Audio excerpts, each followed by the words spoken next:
main thing that Center for Financial Education wants to offer is hope.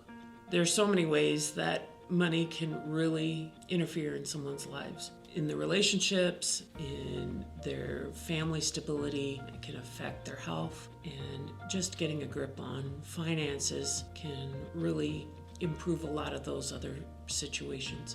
Our clients reach a point where they're thriving, and they know that their future is going to be more stable and that they can achieve their goals.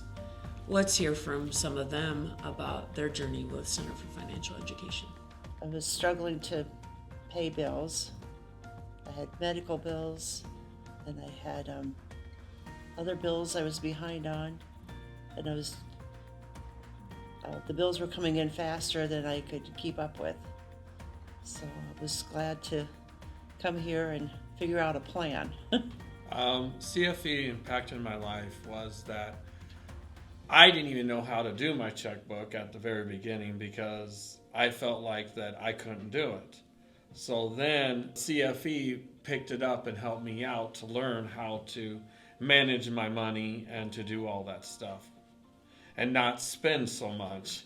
After my husband had gone through cancer, in some major debt, and so before our $15,000 became $50,000 or $100,000. One of the things I'm most passionate about is we really feel like when it comes to financial responsibility, if people can manage their finances, a lot of the problems that you see out in the world today, things like hunger, things like homelessness, poverty in general, if we can improve their financial situation, some of those other problems that they're experiencing, that can be a good partnership in how to alleviate some of those other problems. I was just watching the day-to-day things and not looking at the future. And so now I'm getting much more confident. Started building my savings account back up and just put the plan in motion. Yeah. There are times when I didn't agree with her, but she kept me on the straight and narrow. Because I have a tendency to want to spend, especially shop. CFE has helped me out with my car to get it fixed and to help me out to get it where it needs. And purchase it. Yeah, and purchase it. It was a big thing because I had to save my money up. And then when we have that all saved up, then we can purchase it. It was difficult sometimes. Yes, it was. It was very, very difficult. That is the biggest purchase I have ever made in my entire life. And I have two sons. One is 20 and one is 17. And so they knew that mom and dad were strapped, but I finally just said to them, hello, this is where we're at. We've got to get using a budget. Challenges with money tend to be in the background, and a lot of times we don't realize that people are struggling with money because it's something that's a bit taboo. They can help you work through those from a biblical perspective and also securely and confidentially. She goes through the budget and she coaches with me. She encourages me. In the beginning, it was like, I can't live without cable TV, but I've adjusted and it's been really good. One of the other things that the Center for Financial Education does is, unfortunately, at times there's circumstances that come up that are unforeseen. Whether it's the loss of a job, a cancer diagnosis, maybe even the loss of a spouse. Well, there's times like that when the Center for Financial Education has stepped in and walked alongside these families throughout these instances. Help them with the creditors, help them with the bank accounts, help them just to start getting their feet back under them. We slowly built a relationship of, she said, you've got to be honest with me. Is this working for you? And they were not judgmental. When I was feeling low, they took the time to pray with me. They took the time to hear me and realize it wasn't just money.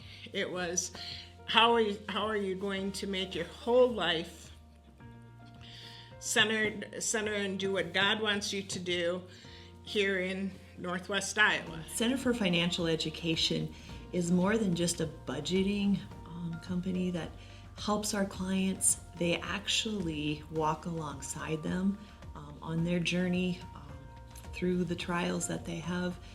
We're so excited to be able to partner with a Christ-centered, prayer-based ministry that reflects our mission as well. As we've seen recently, we had a client who lost her husband, and she counted on his income to help, with her income as well. They were a dual income family.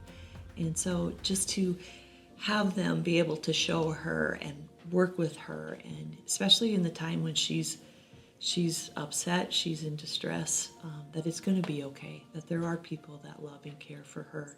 And as most of you probably are aware, when you are a Christ-centered ministry and you're Christian-based, you don't receive any funding from the government, the city, the state. So you depend on donations to continue this valuable ministry. So I'm so thankful for our partnership, and I'm so thankful for Center for Financial Education and everything they do. It's like talking to a friend. It's nice to have someone to help you coach you through when you're really down and you don't know where you're going. And I would definitely recommend this. I want to talk about Kim Tyson. Since the day she came into the office, she has worked through overspending, and she's done it without complaint. Every now and then she will disagree with the things that I advise her with, but we always sit down and we always come to a conclusion, and we're both very good at compromising. She'll give a little and I'll give a little, and she ends up getting quite a bit out of it. She is challenging herself every week to be ready for retirement. She's scared, but she is definitely ready for retirement. She doesn't realize it, but she's on a really good pace, and she is, I'm so proud of her. She helps me out to tell me to calm down if I get so excited, to calm down. And just I think of Bev as a really good person because she's been there for me. She knows what I need to pay. And if I would have done it myself, I would go crazy. I wouldn't even know what to do. And I'm glad to have someone that would help me out. When Floyd Elias first came into my office, I thought to myself, what am I going to do with him? And he's really fun to work with. He gets very excited about things. He wanted a car, and he wanted to be more independent. And that was one of his first goals when he came in, and everybody told him that you can't drive. And I told him, I said, you just have to calm down, and you have to learn what you need to learn, and to go into the driver's license bureau and take your test. And he came back that day, and the day that he took it, and he was so excited about it, and he says, now I can buy a car. It's just milestones, little steps that we take with Floyd every week. And he is more than willing to come in, and he's more than willing to work hard to get what he needs. And I'm very proud of him. What drew me completely in was that Rachel was able to say, God will help you get through this. Some of the things that he did is God said, you're going to be able to get out, and the credit card companies, a couple of them have forgiven debt. Working and staying on a budget, it brought it to both my sons' attentions, and so we've been able to have some wonderful talks about credit cards. We're here to help set in the habits and begin educating people on the front end of things so that they don't fall into some of the traps that society has to offer. Continuing to use the gifts that God's provided to further expand his kingdom and do his work as well. The end result's been really relaxing. It's been good because I don't have to worry about the bills so much anymore, and I'm making enough money that I can see where it's going, and I'm saving for the future. Retirement is 3 years away, maybe 4. So it's looking a lot rosier. God just works, and you got to use each and every day is something new, and use the opportunities that God gives you.